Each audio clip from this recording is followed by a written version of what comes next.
आज बहुजन नायक मान्यवर कांशीराम जी की 14वीं बरसी है, 14वां स्मृति दिवस। लेकिन भारतीय राजनीति को नए आयामों के साथ जोड़ने का काम जिस राजनेता ने किया, वो थे मान्यवर कांशीराम जी। आप यूं भी कह सकते हैं कि भारतीय राजनीति का व्याकरण जिन्होंने बदल दिया। भारतीय राजनीति में जो अंक गणितों का खेल होता है, उन्होंने लाया 15% और 85%। ये एक फॉर्मूला, और इन 85% को उन्होंने बहुजन ये नाम दिया। वैसे बहुजन ये संकल्पना भारत के लिए कोई नई नहीं थी, लेकिन राजनीति में बहुजनवाद को स्थापित करने का श्रेय ये कांशीराम जी को जाता है। वैसे कांशीराम जी अपने समय के राजनेताओं में सबसे महत्वपूर्ण नेता माने जाते थे। वैसे कांशीराम जी ने जब राजनीतिक जीवन की शुरुआत की, सार्वजनिक जीवन की शुरुआत की, तो उन्होंने पहले बामसेफ, फिर DS4 और फिर उसके बाद बुद्धिस्ट रिसर्च सेंटर, और इसके बाद में फिर बहुजन समाज पार्टी की स्थापना की। बहुजन समाज पार्टी के वे संस्थापक अध्यक्ष हैं। लेकिन कांशीराम जी की बात जो है वो अपने आप में बड़ी विशेष है। कांशीराम जी हमेशा इस बात के लिए अपने आलोचकों के घेरे में रहे, और आलोचक उनकी आलोचना इसलिए भी करते रहे कि बाबा साहेब डॉक्टर अम्बेडकर ने जो जातियों के उन्मूलन की बात कही, उस बात को छोड़कर कांशीराम जी जातियों को मजबूत बनाने की बात करते हैं, और इस बात के लिए पूरे जीवन भर उनकी लोग आलोचना करते रहे।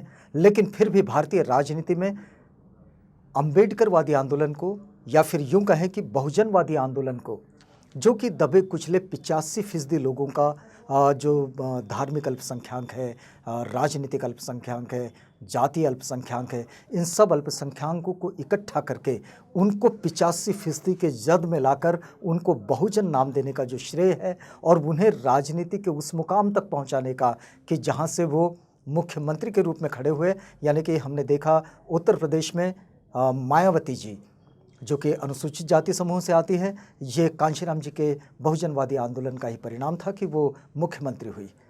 एक दूसरी बात हम आपको इस वक्त में बताना चाहते हैं कि कांशीराम जी एक उनके व्यक्तित्व में, जैसे वो एक बेहतर राजनेता थे, वैसे एक बेहतर वे संपादक भी रहे हैं। उन्होंने ऑपरेस्ट इंडिया, बहुजन नायक, बहुजन टाइम्स ऐसे अखबार भी चलाए हैं, और इन पत्र पत्रिकाओं में उनके जो संपादकीय आते रहे, इन संपादकीयों को उनके जो एक सहयोगी रहे हैं मनोहर आटे, इन मनोहर आटे ने एक छोटा सा पुस्तक लिखा है उनके इन सारे संपादकीयों को इकट्ठा करके। वो पुस्तक है द एडिटोरियल ऑफ कांशीराम। बड़ा मस्त पुस्तक है। आपको उनके इन एडिटोरियल से कुछ बातें आपके साथ साझा करेंगे, क्योंकि इस वक्त में हम उनको याद कर रहे हैं। अब देखिए, कांशीराम जी उस वक्त अपने वक्त के राजनेताओं में एक विशेष पहचान तो रखते ही थे, लेकिन आज जैसे हमने पिछले कुछ दिनों में, अभी थोड़ा सा कम हो गया है, लेकिन पिछले कुछ दिनों में हमने एक बात ज़रूर सुनी थी, और वो थी मॉब लिंचिंग। यानी कि भीड़ ने, या फिर भीड़ द्वारा कानून को अपने हाथ में लेने वाली बात। कांशीराम जी के वक्त में भीड़ द्वारा कानून को हाथ लेने में वाली जो बात रही, या फिर कानून पर कब्जा करने वाली और अपने हाथ में कानून लेके भीड़ के द्वारा काम करने वाली और एक्टिविज़म करने वाली जो बात रही, इसका सामना कांशीराम जी के समय में हुआ था, जब वो बिल्कुल एक्टिव राजनीति में थे। तब वो हुआ था बाबरी मस्जिद और राम जन्मभूमि के विवाद में, और उस विवाद के वक्त भी ऐसा ही हुआ था। कांशीराम जी ने तब एक एडिटोरियल लिखा था, और देखिए, कांशीराम जी कहते हैं कि भीड़ का शासन ये बहुत खतरनाक होता है। उसके खतरनाक होने की बात जब कांशीराम जी कहते हैं कि इस वक्त में, मतलब उस वक्त कह रहे हैं 1992 की बात, ये जब भीड़ द्वारा कानून को हाथ में लिया जा रहा है। कांशीराम जी कहते हैं कि भीड़ द्वारा भारत में लोकतंत्र को हथियाने की कोशिश चल रही है, या फिर उसे भीड़ तंत्र में बदलने की कोशिश चल रही है।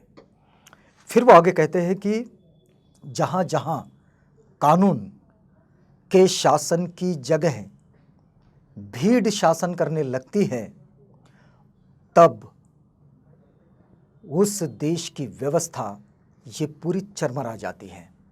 और फिर वो आगे लिखते हैं कि भीड़ का शासन ही फांसीवाद का मूल है।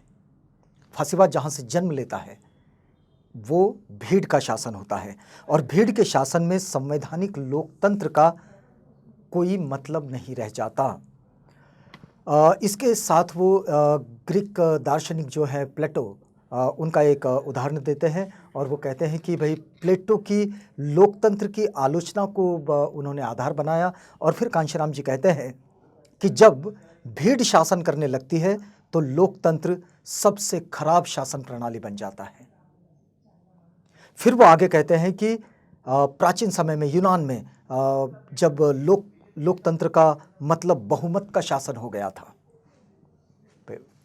लोकतंत्र का मतलब तो बहुमत का शासन हो गया है, लेकिन कांशीराम जी लिखते हैं कि जब लोकतंत्र का मतलब बहुमत का शासन था और तब बहुमत कब भीड़ में बदल जाता था इसका किसी को पता ही नहीं चल पाता था।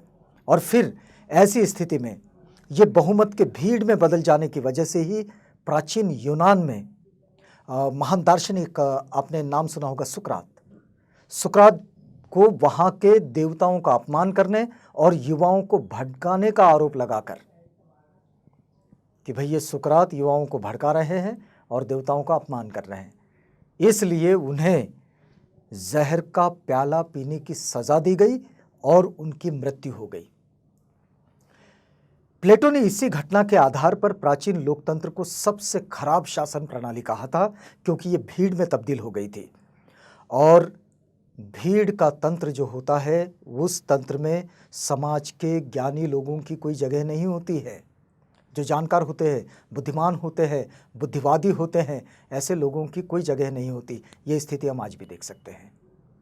और फिर जिस समाज में ज्ञानी लोग ना हो उसकी उन्नति कभी नहीं होती। इसमें गौर करने की बात यह है कि कांशीराम जी अपने राजनीतिक जीवन में भीड़ तंत्र का कभी समर्थन नहीं करते थे। ये उनके संपादकीय से झलकता है। अब आपको एक दूसरी बात बताते हैं। आए दिन हम लोग इस समय में राष्ट्रवाद की बात सुनते हैं। राष्ट्रवाद, कोई सांस्कृतिक राष्ट्रवाद कहता है, कोई राष्ट्रवाद को देशभक्ति से जोड़कर बताता है। राष्ट्रवाद की अपने अपने समय में अलग अलग आयामों में चर्चा होती है। इस वक्त चर्चा सांस्कृतिक राष्ट्रवाद पर हो रही है, लेकिन उस वक्त जब कांशीराम जी थे तब कांशीराम जी के समय में राष्ट्रवाद की भी चर्चा चल रही थी।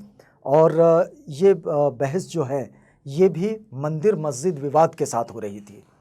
तो मंदिर मस्जिद विवाद के साथ जब ये मुद्दा उठा, कांशीराम जी का कहना था कि प्राचीन समय में किसी मंदिर के गिराए जाने से हमारे राष्ट्र का सम्मान उतना कम नहीं होता, बल्कि हमारे राष्ट्र का सम्मान तब ज़्यादा नीचे गिरता है जब कुछ लोग महिलाओं पर रेप कर देते हैं। हमारे राष्ट्र का सम्मान तब बहुत ज़्यादा गिर जाता है जब कुछ लोग सरेआम नौजवानों की हत्या कर देते हैं, आम लोगों को जिंदा जला देते हैं और कुछ कमज़ोर लोगों की झोपड़ियों को उजाड़ देते हैं।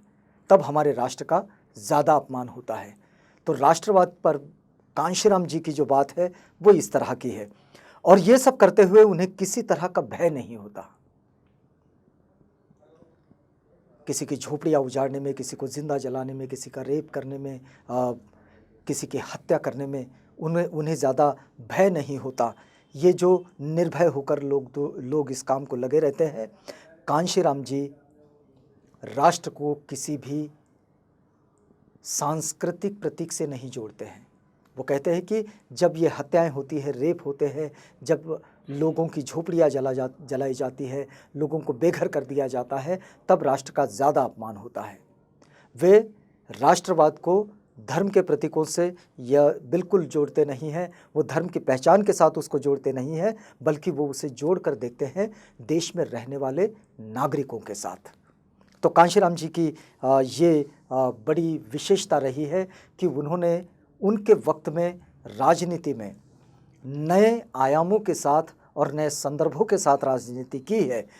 एक तीसरी बात, आपको छोटी सी बात है वो भी बता देते हैं कि सांप्रदायिक दंगे और अल्पसंख्यकों के सवाल पर भी कांशीराम जी ने अपने एडिटोरियल में लिखा है।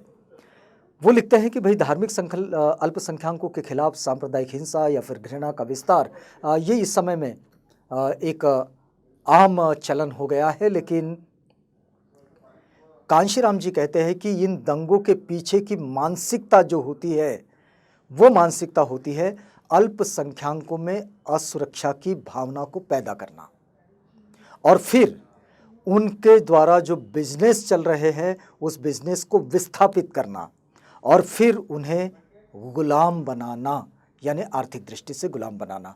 मतलब उसके जो रोज़मर्रा के सवालों को पूरा करने के लिए और उन सवालों से जूझने के लिए वो जो कुछ छोटा छोटा व्यापार व्यवसाय कर रहे हैं, उन व्यापार व्यवसाय से उनको विस्थापित कर देना, ये इसके पीछे मूल भावना होती है सांप्रदायिक दंगों के पीछे। और फिर वो आगे कहते हैं कि असुरक्षा की भावना होने से धार्मिक अल्पसंख्यक ये वोट बैंक में तब्दील हो जाता है। जब धर्म के नाम पर इस तरह से उन्माद फैलने लगता है और लोग असुरक्षा में चले जाते हैं, तो ये जो असुरक्षा की जो भावना होती है, ये भावना धार्मिक अल्पसंख्यक के लिए वोट बैंक में तब्दील हो जाते हैं, और फिर बिना अपने आर्थिक हितों का ध्यान रखे वे वोट देने लगते हैं। और इन सब को निजात दिलाने की बात मान्यवर कांशीराम जी करते रहे। उनके पूरे जीवन के आंदोलन में उन्होंने बहुजनवाद की संकल्पना को या फिर 15% और 85% इस फॉर्मूले को भारतीय राजनीति में जब उन्होंने स्थापित किया, तो उसके पीछे यही भावना थी कि ये जो दबा कुचला समाज है, अंतिम छोर पर पड़ा हुआ जो वर्ग है, ये जो वर्ग जिसका कोई राजनीतिक अस्तित्व नहीं है, इस अस्तित्वहीन समुदाय को राजनीति के उस पटल पर खड़ा करना जहां से वो सत्ता को कंट्रोल कर सके, और सत्ता जहां से उसके विकास की योजनाएं बनती है वहां पर वो जा सके और उसका भी अपना प्रतिनिधित्व इस लोकतंत्र में एक भागीदारी के रूप में आ सके। तो भागीदारी लोकतंत्र में खड़ी करना और जो हाशिए के लोग हैं, हाशिए के समुदाय हैं, उन समुदायों का प्रतिनिधित्व खड़ा करना, इसके लिए कांशीराम जी अपने इस पूरे राजनीतिक जीवन को जीते रहे। आज उनकी 14वीं बरसी पर हमने उनके जीवन का एक छोटा सा पहलू आपके पास पहुंचाने की कोशिश की है।